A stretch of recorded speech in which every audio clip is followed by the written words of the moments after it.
So I thought it would be kind of nice to do a slideshow presentation a little bit on what we've accomplished over the last 5 years as a support group. And we're going to celebrate later with a cake too, because 5 years is a milestone for all of us. So I'm going to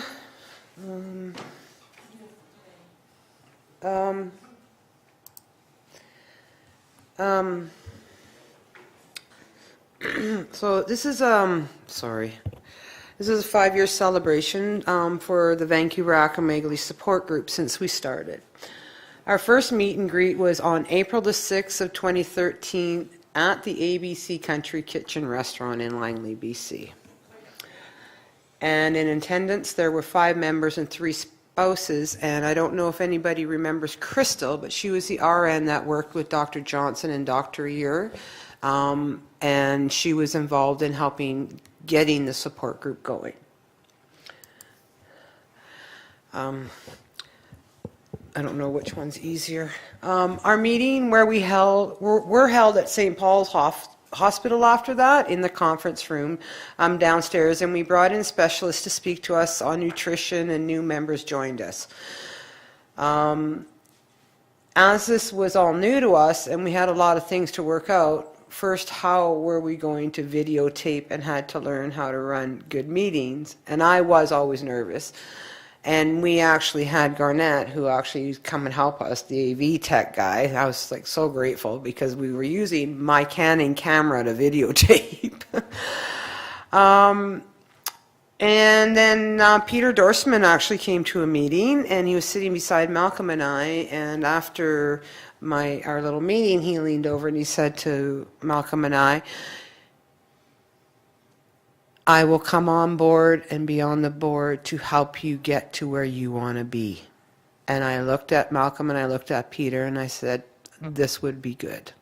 Like, I need help. So Peter came on board and things rocked after that. Absolutely.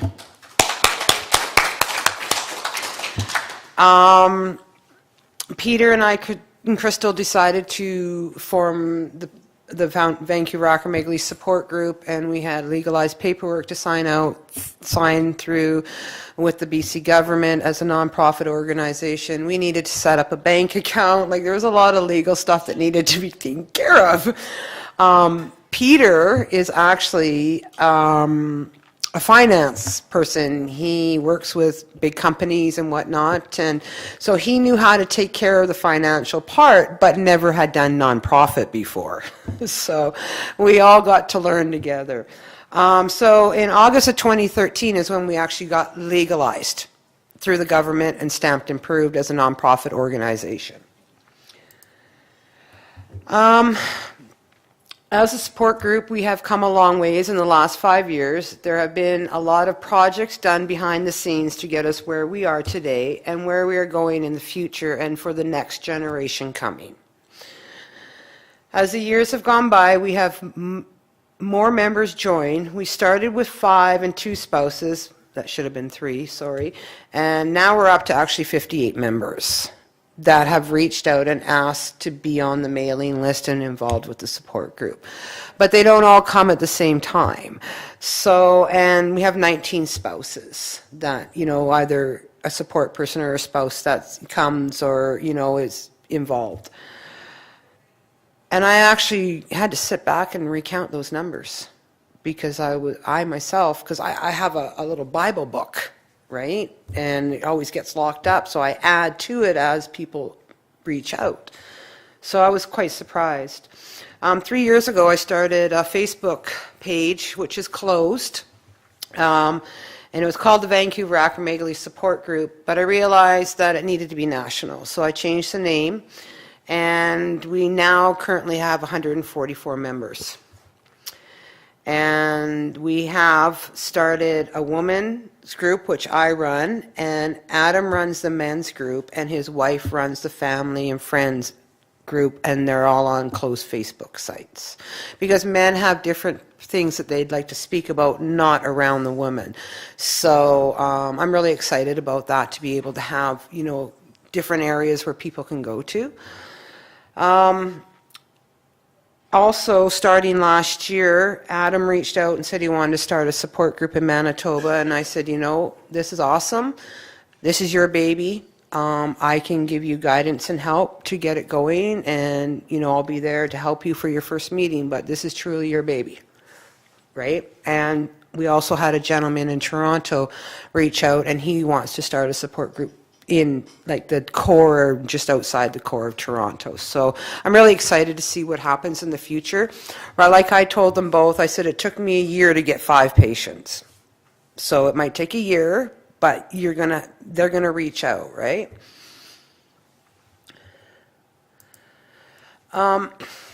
As the years went by and the more deeper I became in being an advocate and ambassador for acromegaly in Canada, the more I realized that a lot more needs to be done. And I needed to be more of a foghorn and get things done. Well, I don't have a problem with that because my voice has changed.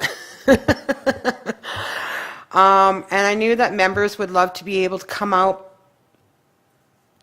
with what they could, like, to help and make acromegaly known in Canada and to help bring more attention to the rare disease. Because I truly believe this disease is not as rare as what we're been told, to be honest. And we have done this. We started out with 5 members and have done leaps and bounds to where we are today and how much further we are going to go.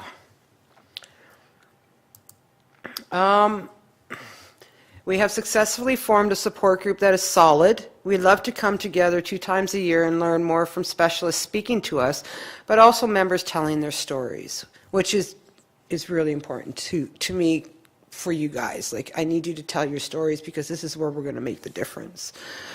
We have become more than friends. We've become a very strong family.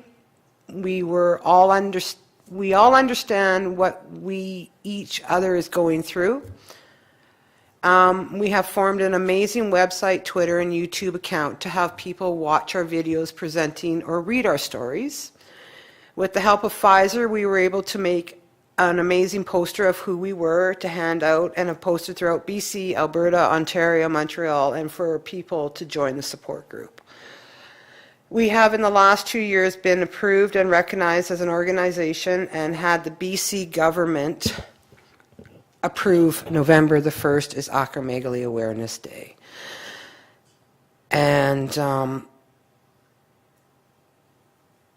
when that proclamation showed up at my doorstep, I was overwhelmed with a lot of feelings just to know that we've been recognized. And with the BC government, how it works is, or any province, you have to reapply every year. So you have to prove that you are an established and you're making a difference. So I want it nationally improved in Canada is my ultimate goal. But there's a lot more paperwork involved. So I am working with my Ottawa MP right now.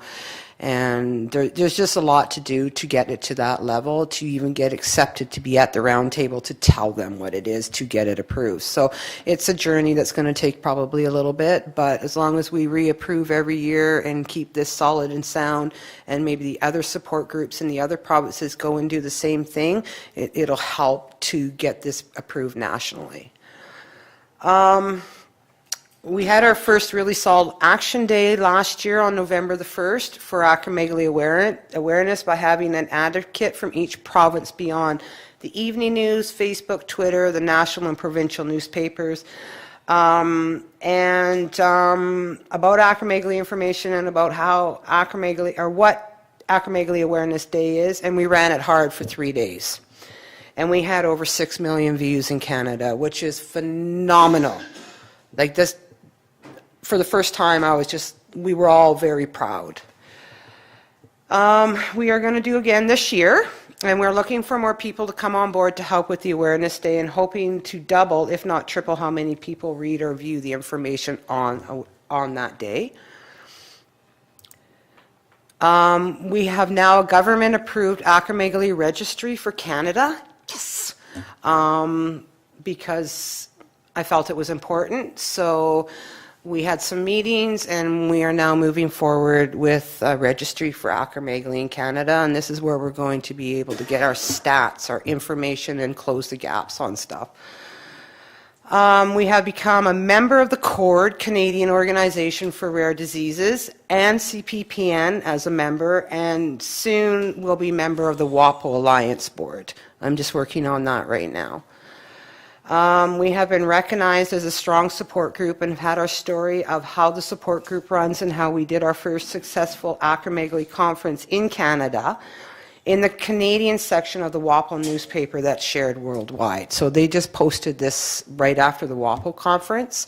So it kind of felt good to know that they know that there's differences being made in Canada when it comes to pituitary disorders. We also last March put on our first acromegaly fundraiser to bring in funding for the National Acromegaly Conference, and we're doing another one on June the 9th. Been asked by the Legion to do it annually, and I said that we would, because I think it's a great way to get more awareness out about acromegaly and to help bring in some funding to help support the conferences that we're going to be doing. But I also told them that if they did this for me for a rare disorder, that I wanted them to help other rare disorders be able to do some fundraising or a dinner or anything that they can do to help another rare disease organization to help with bringing in money. And I'm holding them to it. We've come leaps and bounds over the last 5 years, and there's still a lot of work to do to bring more awareness to acromegaly of signs and symptoms and our stories to help with earlier diagnosis, which is, I truly believe, is the most important key to all this, early diagnosis. And it's going to take a lot of work. It really is, from a lot of different levels, but we can make it happen if we just talk to that right person to find out where to go to make it happen. I am so proud of all of you for making a difference in this rare disease out into the open and telling your stories and being there for each other and believing we can make a difference, because we can. I wanted to share some photos with you all, as we all have come a long ways and we all are going even farther. So I just randomly picked some pictures of just the journey in the last 5 years. So that was our second meeting when we started at St. Paul's. This is Hubert, and he hasn't been able to attend because he's a little bit older, but it's harder for him to come to the meetings. But he has promised me he'll come to the fundraiser. Okay. So I'm looking forward to that. And this was here, the second meeting here of the group. And I thought I had more, but I couldn't really find any more. So this is our 2nd year anniversary. And we all remember Catherine. She was the original secretary on our board, and she moved up to the interior.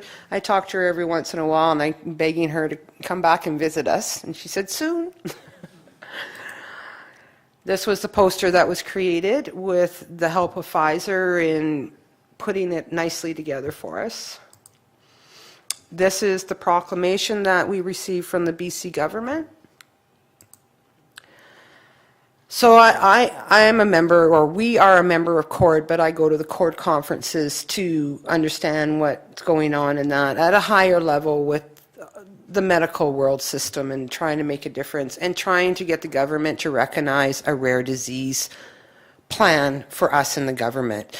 And we were almost there, and then it's over the years kind of started dissolving to the point where they've made it disappear. So we got to start all over again. But this lady here, this is Durham, and she's a firecracker. She's small, but she's powerful. And she is the president of the CORD group, the Canadian Organization for Rare Diseases. So we had an action day in Vancouver, and we all went, we all had this big meeting and lunch, and then we all walked through Vancouver down to the hotel where all our MPs were from Victoria, so we could try to have a talk. And yeah, it was a pretty powerful day.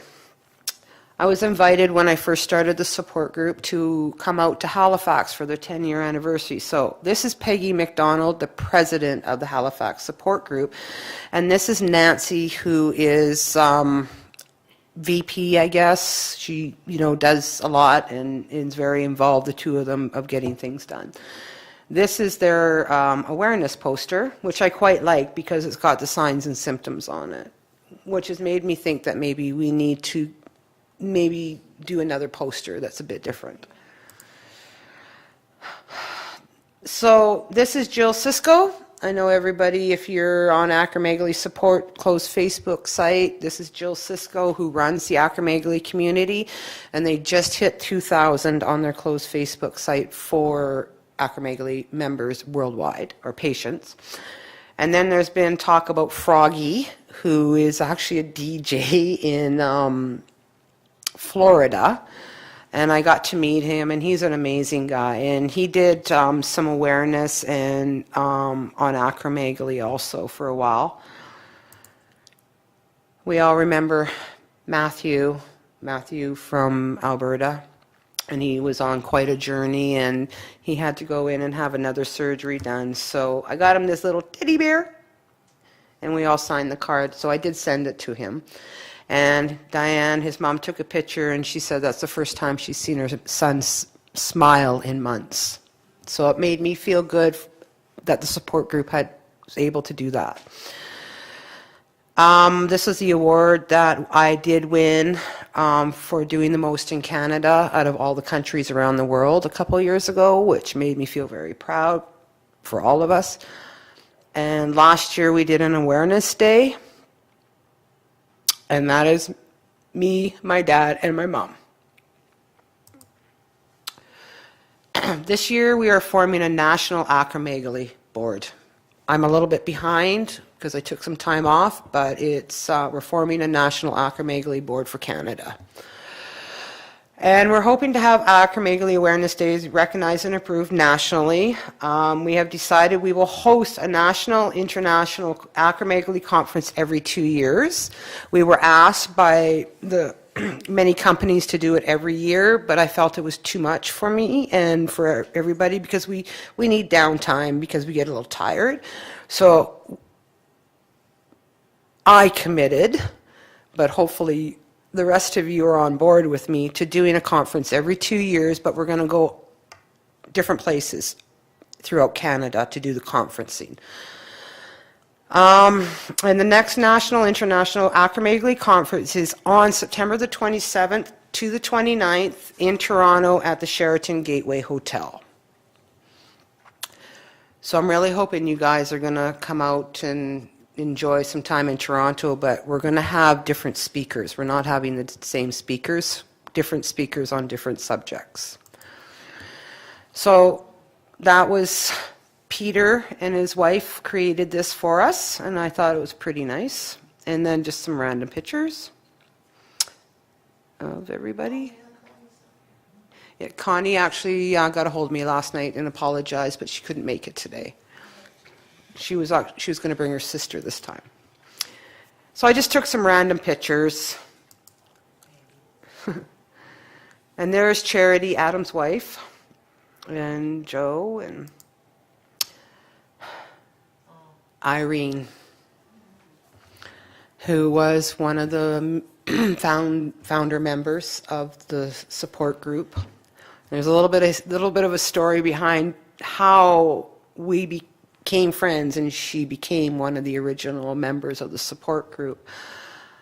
She passed away the day before November 1st of Awareness Day. So I really felt it was important, and I really wanted to do this. And that's her granddaughter? No, that's her daughter. I wanted to have her picture because, she was just amazing woman. She would be there just to talk and make you smile or make you laugh. She was one of the original people that was in the Somavert trial program, and was there on it till the end, and she just did amazingly well on it. And she just loved life, and she made the best of life. And she actually, when she came to the conference, slid me over 6 pieces of paperwork, and she goes, "I finished it for you, Deanna." And I said, "What's that?" And she goes, "My journey from the beginning to almost the end." And I was like, "Thank you," right? Because she'd been working hard on it for 2 years, and we got it on the website. So on November the 1st, Larissa called me to tell me that her mom had passed. So I took that to heart, because I love all you guys. And I just want you all to remember, she was an amazing lady, right? I worked with a gentleman on this project because they had all the other stuff about acromegaly, and I wanted to get out there what we actually suffer from. And these are the speakers, the specialists that came to speak at the conference. And of course, I had to have all of us. So that is the one I use a lot of, this picture of everybody, all the members and that. And if you don't know, this is my husband right here. And he's been a true support for me, but so has Peter, because when I came on to this project, I wasn't very good at running them. I was nervous and that, so they've taken the time over the years to teach me how to be a little bit better of a speaker and how to take care of, projects and stuff like that. So I'm very grateful. Actually, wouldn't know what I would do without the two of them, to be honest. So I'd like to personally thank Dr. Johnson and Dr. Ehad Yer for believing in me and helping me getting the support group going. And a huge thank you to Peter Dorsman for wanting to come on board and get us to where we are now on a professional level. To my husband, Malcolm, for just being you and being there for me and guiding me to where I needed to be. And to the pharmaceutical companies for sponsoring us to have the meetings twice a year and helping us with going the extra mile to get the word out there about acromegaly, because they truly have made a difference. And most importantly, the members and the spouses for joining and attending the meetings and wanting to be involved with the awareness for acromegaly, because we have the power to make the change. Thank you to all the members, for without you, you would not be where we are today. Big hugs.